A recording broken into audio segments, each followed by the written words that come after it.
Welcome to this month's edition of OSU Extension Monthly. Today I'm going to demonstrate how to make one of those fabulous pumpkin cake rolls that everyone seems to like from Halloween till Christmas. The pumpkin cake rolls sell for around $15 to $20 a piece for a log whenever you buy them from wherever you buy them from. And so I really wanted to show you that they're not that complicated to make, and they sure are delicious. So we're going to just go through the many steps of making a pumpkin cheesecake today. One of the things is that you're going to need your flour and some sugar.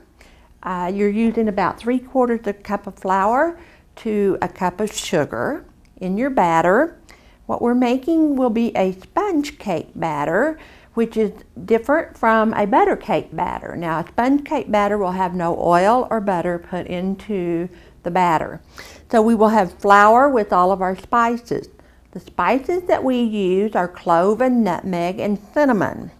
But if you don't want to use all of those three types of spices, because you know right now these little jars are about $5 a piece.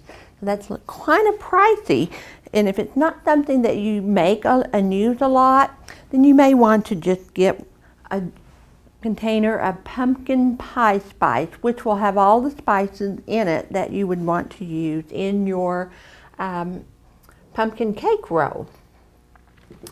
So the first thing you need to do to make a pumpkin cake roll is to preheat your oven to 375 degrees Fahrenheit. This is the temperature at which we bake the sponge cake roll, and the next step is to prepare your pan. For a pumpkin cake roll, you are going to want to use what is called a jelly roll pan, because making a pumpkin cake roll is the same technique and steps as making a jelly roll.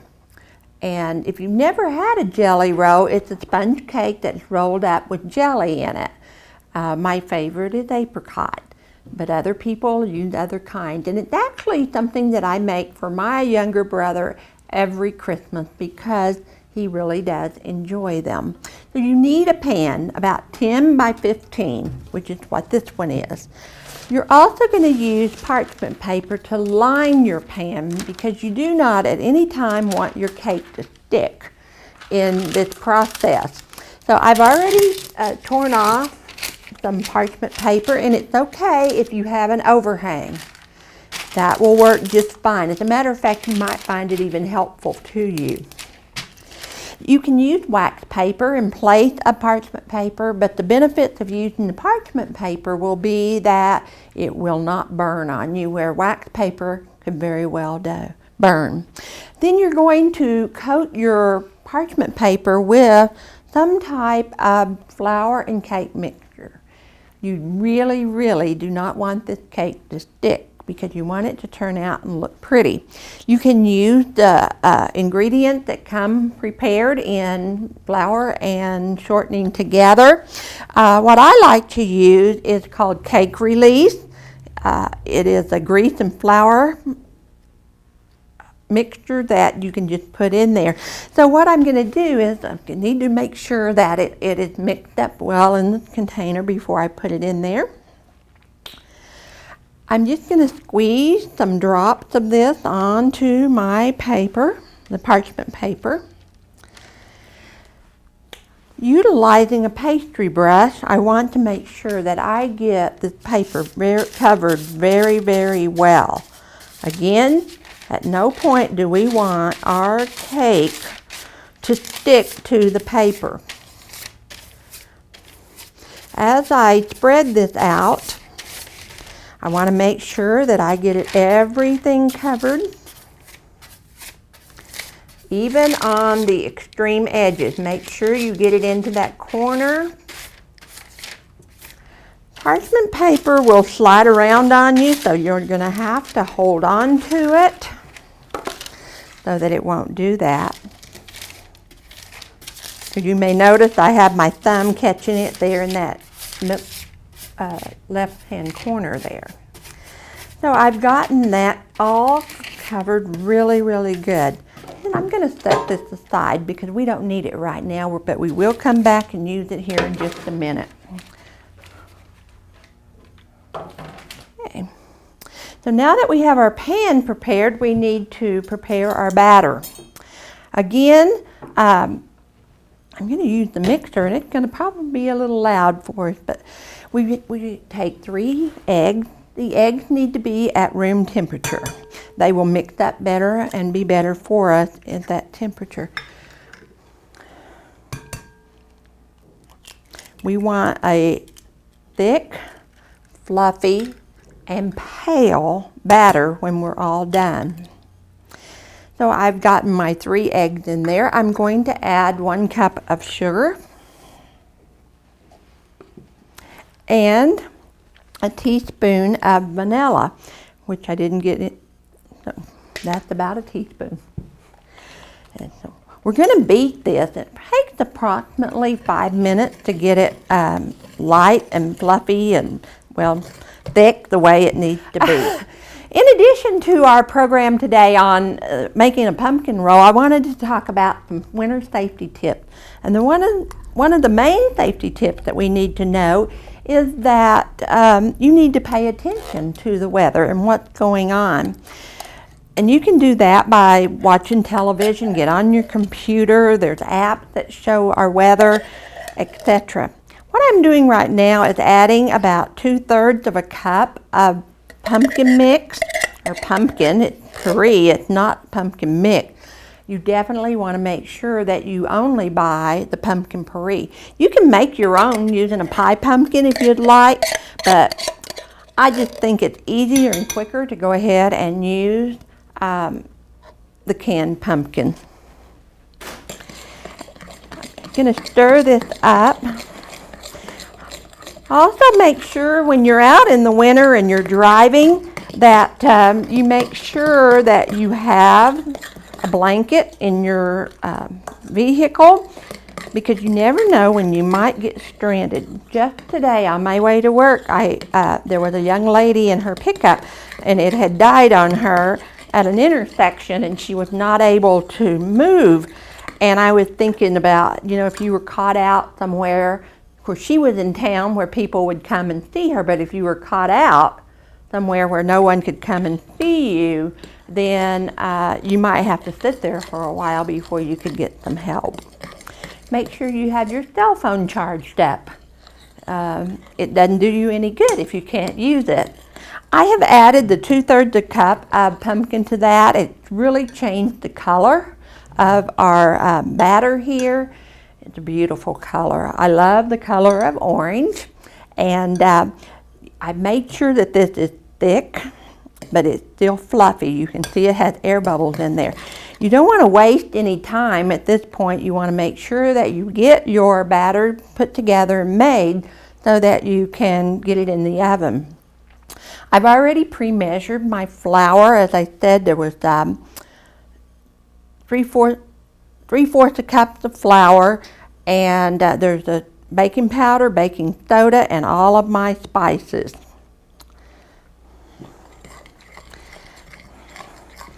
Just going to mix that up here. You can actually go ahead and use your mixer with the beaters at this point and mix it up. Just a little loud for a TV show, so I'm just going to do it with my hand, with a spoon here, not my hands. Want to make sure I get all of the flour mixed up in there. And my batter is ready to go. I'm going to bring back my pan that I prepared earlier. Going to make sure I've got it covered good, because if I don't, my roll is not going to turn out right. So we are going to pour the batter into the pan. I like to use a spatula because then that way I can get every bit of the batter out of the bowl.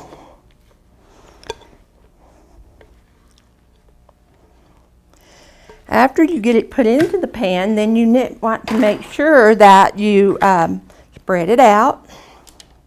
as evenly as possible. We don't want any humps in our cake. If you don't know what the temperature of your oven is, you can get a freestanding thermometer that will help you gauge what the temperature is. And we know that all ovens are not the same. Again, we've already preheated our oven to 375. So I want to make sure I get it in the corners.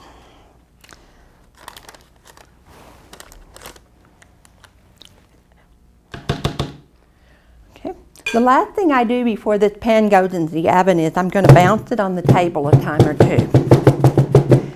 That's to help settle that into the pan. And it's ready to go into the oven. It'll cook for about 10 to 15 minutes. You'll want to check it about 10 minutes. And then you will keep an eye on it because we don't want it to burn. And it will take only about 10 to 15 minutes.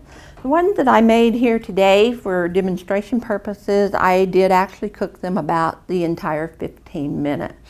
So don't get in a hurry, but make sure that you do what you're supposed to do. Okay.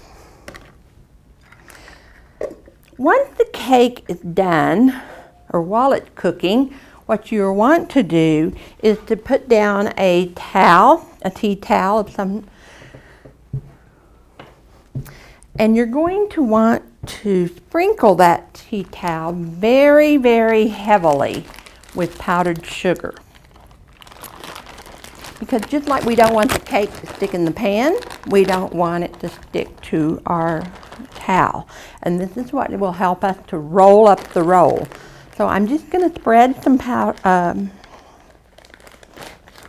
sugar out on my towel. Kind of spread it out. You really can't get too much powdered sugar here. Well, I suppose you could, but you do want to make it thick. And you also want to make sure that it covers the whole area that your cake is going to cover.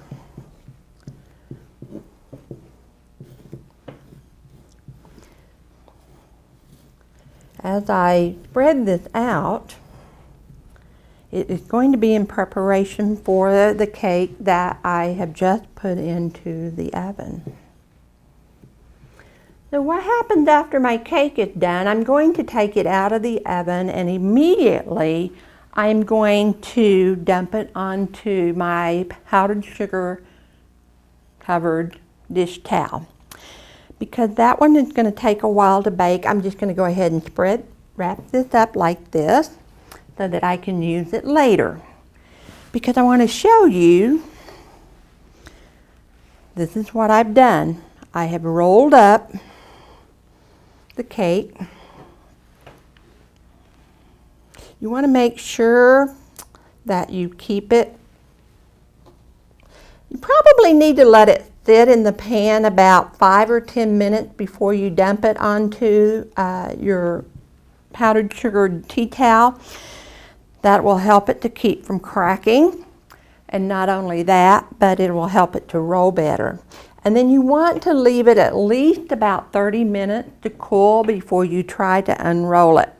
This particular cake is cracking just a little bit there, as I can see, and that is because I probably dumped it as soon as it got out of the oven because I was in a hurry. Jelly roll, pumpkin cake rolls is not something we can get in a big hurry about. We need to make sure we follow each of the steps so that it turns out right. So to make it a pumpkin roll, in addition to the fact that we have put pumpkin in it and pumpkin spices, etc., is we've got to have a filling. I have already pre-prepared filling.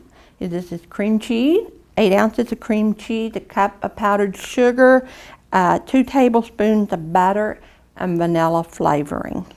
So that will be the filling for our pumpkin roll. We'll put this on here and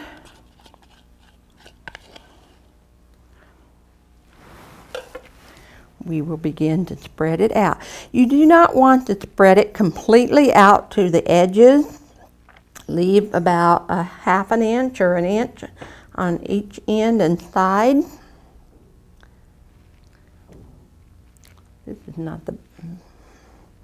This spatula is a little flimsy for what I'm doing. An offset spatula would work much better for you.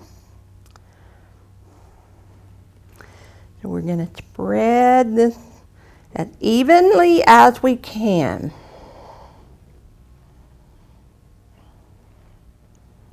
Get some more of that on down there.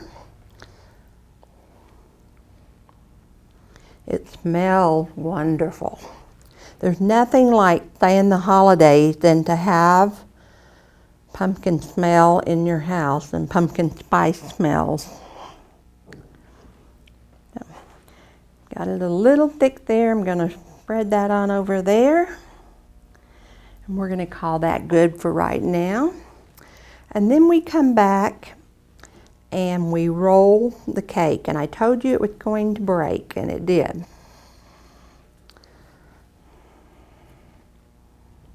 It's very important that you do not take it out of the pan too soon.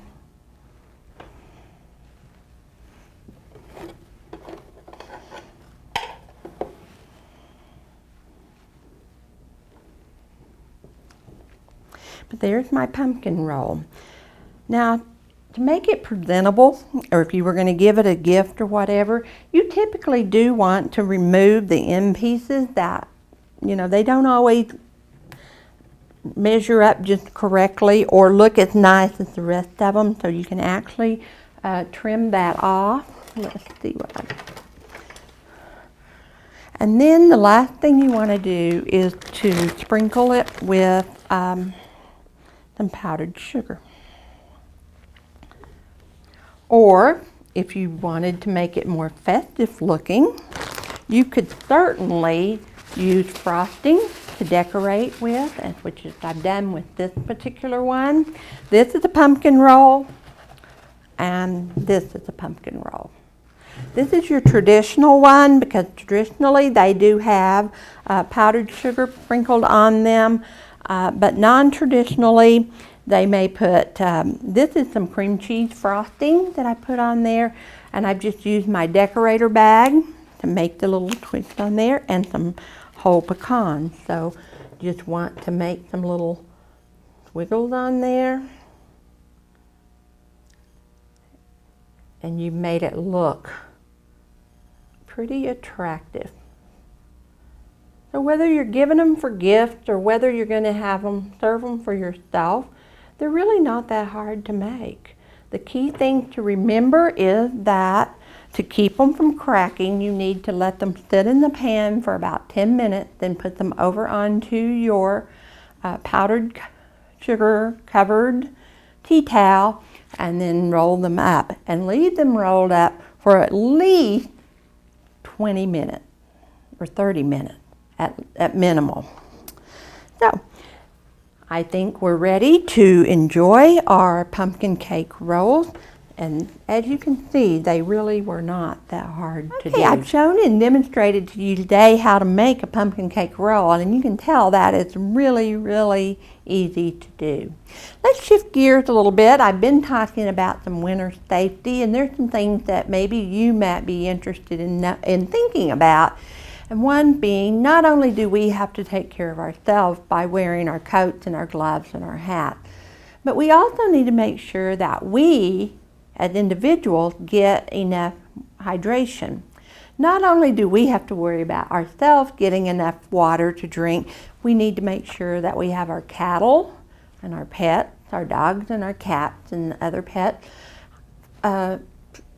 hydrated enough that they can function. We have to have water to be able to function.